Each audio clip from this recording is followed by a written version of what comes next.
अस्सलाम वालेकुम, कैसे हैं आप? आज थोड़ा सा टाइम था तो हमने कहा एक बड़े अच्छे कैलिबर जो मुझे ज़ाती तौर पे बड़ा पसंद है और एक राइफ़ल है उसके बारे में बात करते हैं। तो CZ आपने सुना है एक नाम बड़ा ज़बरदस्त। मैं वैसे ही बड़ा उससे इंस्पायर और इम्प्रेस्ड हूँ और इसमें कोई शक नहीं कि बहुत बेहतरीन हथियार वो बनाते हैं, चाहे वो राइफ़ल्स हों चाहे पिस्टल्स हों, और क्वालिटी बड़ी ज़बरदस्त है। प्राइस पहले बहुत अच्छी होती थी, अभी थोड़ी महंगी हो गई है क्योंकि डायरेक्टली आना बंद हो गए हैं, लेकिन हर तरीके से बहुत ज़बरदस्त। तो उन्होंने एक राइफ़ल इंट्रोड्यूस कराई थी लास्ट इंपोर्ट में जो आई थी, वो CZ4553 थी। उसमें 452 भी थी, बाद में 457 भी आया, तो मुख्तलिफ मॉडल हैं, बट बेसिकली हम आज 455 की बात करेंगे। और कैलिबर है 22LR। 22LR आपको पता ही है, लॉन्ग राइफ़ल उसे कहते हैं। छोटी सी बिल्कुल गोली होती है और कहीं 1884 में इंट्रोड्यूस हुई थी। बहुत सारे एडवांटेजेस हैं उसके। आपको पिस्टल शूट करना है, आपको रिवॉल्वर करना है, आपको सेमी ऑटोमेटिक राइफ़ल करनी है, आपने बोल्ट एक्शन करनी है, इन सारों के लिए 22LR में अवेलेबल होता है, पहली बात। दूसरी, बड़ा लेस रिकॉयल। अगर आपने राइफ़ल शूटिंग सीखनी है, ज़बरदस्त कैलिबर, बहुत सस्ता भी है। सो फिर आपको ज़रूरी नहीं कि आप 100 रुपये 200 रुपये की गोली लें। पहले तो 10-15 की भी आती थी, अभी गालबन 30 तक की गोली शायद हो गई है, बट स्टिल अवेलेबल, बहुत अच्छा ऑप्शन। अगर आप शिकार के शौकीन हैं, कुछ लोग शिकार भी, अगर मिसाल के तौर पे, या कबूतर हो गए, रशियन डव्स हो गई, तो उसके लिए बड़ा अच्छा कैलिबर। या अगर आप खरगोश भी, या कुछ लोगों को मैंने ये भी देखा है कि वो बड़े अच्छे स्टॉक करके तो वो तीतर भी चांस मिले तो मार लेते हैं। कहने का मतलब ये है कि बहुत ज़बरदस्त कैलिबर है। अगर आपने टारगेट शूटिंग के शौकीन है वैसे ही, उसके लिए भी बहुत ज़बरदस्त है। रिकॉयल बड़ा कम है, स्कोप लग जाता है बग़ैर स्कोप के, आयरन साइट्स के साथ 150 से 200 मीटर तक भी लोग फायर कर सकते हैं, करते हैं, उसमें देखा है, जो बहुत अच्छी प्रोफिशिएंसी अचीव कर लेते हैं। राइफ़ल की बेसिक्स आपने सीखनी है। 22LR से बेहतरीन कैलिबर शायद ही मेरे नॉलेज में शायद और कोई नहीं होगा। तो ये तो कोई बेसिक इन्फॉर्मेशन। दूसरा ये था कि गालबन 1800 समथिंग 80s में कहीं इंट्रोड्यूस हुआ था, और है रिम फायर, छोटी सी गोली होती है, सस्ती और बड़ी ज़बरदस्त चलती है, और परफॉर्मेंस वाइज और ये उस तरीके से बेहतरीन। तो चलते हैं इस छोटे से इंट्रोडक्शन के बाद और इस कैलिबर के बारे में, इस राइफ़ल का थोड़ा सा रिव्यू देखते हैं। थैंक यू, अल्लाह हाफ़िज़। अच्छा, हम बात कर रहे हैं CZ455 22LR राइफ़ल की। पूरा ये कैमरे में शायद इसका व्यू नहीं आएगा, लेकिन मैं आपको बता दूं यहाँ से, ये थोड़ा सा आपको अगर नज़र आता हो तो टोटल ये राइफ़ल इस तरीके से है। छोटी सी राइफ़ल होती है। टोटल लेंथ राइफ़ल की 37 इंचज़ है। बैरल लेंथ तकरीबन 16.5 इंचज़ है। वेट इसका अराउंड 6.2 पाउंड्स होता है। मुख्तलिफ ये फर्नीचर में आती है, वुडन में भी और सिंथेटिक में भी। ब्लैक कलर की दोनों बहुत अच्छे हैं। मैगज़ीन कैपेसिटी इसकी 5 भी, 10 राउंड्स भी, और मुख्तलिफ आती हैं बैरल। अच्छा, इसमें मुख्तलिफ बैरल लेंथ्स में भी ये राइफ़ल्स आई थी। आई थिंक 22 तक गई थी ये। सो मुख्तलिफ मॉडल्स थे और इस तरीके से थी।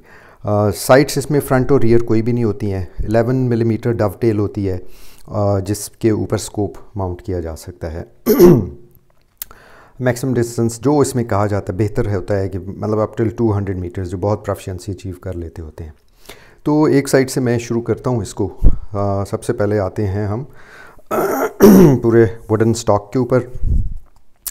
जो हील टू टो डिस्टेंस है दैट इज़ अराउंड 5 इंचज़। और आप ये देख लीजिए कि हील से लेके टो तक, ये जो हील लगी हुई भी है तो वो हार्ड प्लास्टिक टाइप है, बड़ी अच्छी क्वालिटी का है। सारा वुडन फर्नीचर है, बड़ी अच्छी क्वालिटी का है। और स्टॉक टाइप जो है ना, ये स्पेशली चीक रेस्ट जो है इसका, ये अमेरिकन टाइप है, जो वो स्ट्रेट होते थे।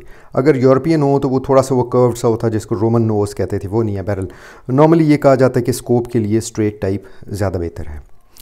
उसके बाद मोटी मोटी चीज़ें कि ग्रिप के ऊपर आप यहाँ पे आएँ तो चेकरिंग हुई हुई है दोनों साइडों पे, आप ये देख सकते हैं, और बड़ी अच्छी क्वालिटी की चेकरिंग है। सो आपको होल्ड में उस तरीके से बहुत अच्छा।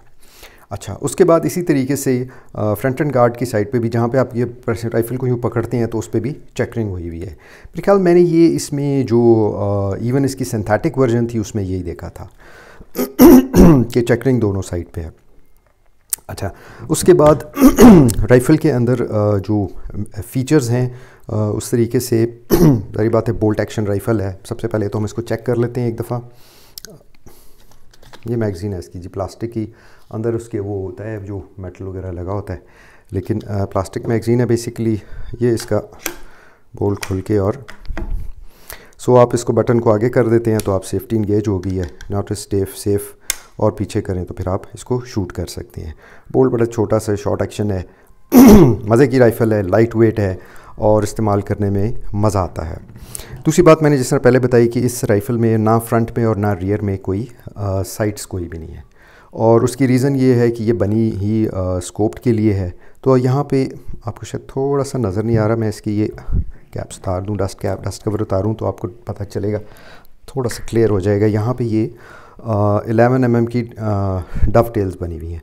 इनके ऊपर आप सीजी टाइप रिंग्स या कोई भी लगा के ना, जो थोड़े से महंगे आते हैं लेकिन होते बड़े अच्छी क्वालिटी हैं, तो आपको भी स्कोप माउंट कर सकते हैं अच्छी क्वालिटी का। Gives you very good results. मैंने लोगों को इस राइफ़ल से शूट करते हुए ख़ुद भी किया है और इस करते भी देखा है, तो इनको ऑलमोस्ट वन होलर रिज़ल्ट, मतलब गोली में से गोली गुजर रही होती है, बहुत ज़बरदस्त रिज़ल्ट हैं। इसके अलावा स्लिंग लगाने के लिए यहाँ पे दो आपको वो दी हुई है, उसको कहते हैं स्विवल टाइप आई थिंक नट होता है, या स्विवल स्ट्रट स्क्रट, उसको इस तरह कोई नाम कहते हैं, मुझे भी नाम जहन से निकल रहा है। बहरहाल ये दुए में आप स्लिंग लगा सकते हैं।